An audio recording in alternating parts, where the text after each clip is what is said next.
মাকে হারিয়ে আবার মা পেয়েছো, কিন্তু আমি যে মাকে অকালে হারানোর আশঙ্কায় অস্থির হয়ে উঠেছি। মোহন, মা ভালো নেই দিদি, মা ভালো নেই। মায়ের একটা কঠিন ওষুধ করেছে, ডাক্তারবাবু বলেছে 7 দিনের মধ্যে অপারেশন করতে না পারলে মা আর বাঁচবে না।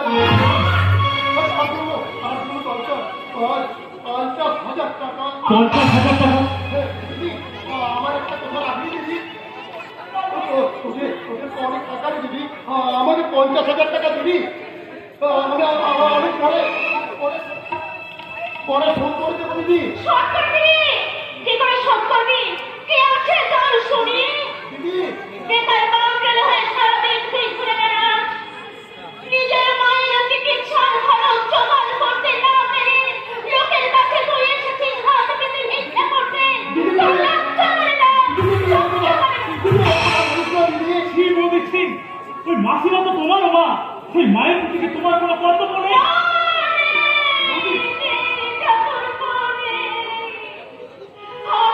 আমি তোকে কেমন করে বোঝাবো ভাই? আমি তোকে কেমন করে বোঝাবো? এই যুগে সমাজে আমার মতো অনেক মেয়েদের স্বামীর সংসার কখনো আপন হয় না, স্বামীর অর্থ সম্পদ কখনো নিজের হয় না। জামাইবাবু তো লক্ষ লক্ষ টাকার মালিক হলো, আমার দিদিকে নিশ্চয় এত আমি জানতাম না দিদি, আমি জানতাম না। আমি করলাম না দিদি, আমি করলাম। আজ তো পরের বাড়ি তো মায়ের প্রতি তো দায়িত্ব বা কর্তব্য নাই থাকতে পারে, কিন্তু আমার তো আছেই দিদি। আমি আমার মায়ের চিকিৎসার জন্য আমাদের ভিটে বাড়িটাকে বিক্রি করতে করলাম না দিদি। মোহন! ওই ভূতে বাড়িটা বিক্রি করলে তুমি কি আজকে করে নিরাশ্রয় হয়ে যাবে? আত্মীয়ের কাছে নিরাশ্রয় হওয়ার থেকে নিরাশ্রয় হওয়া না, না রে বাবুরা, আমি তোকে নিরাশ্রয় করতে দেবো না রে ভাই।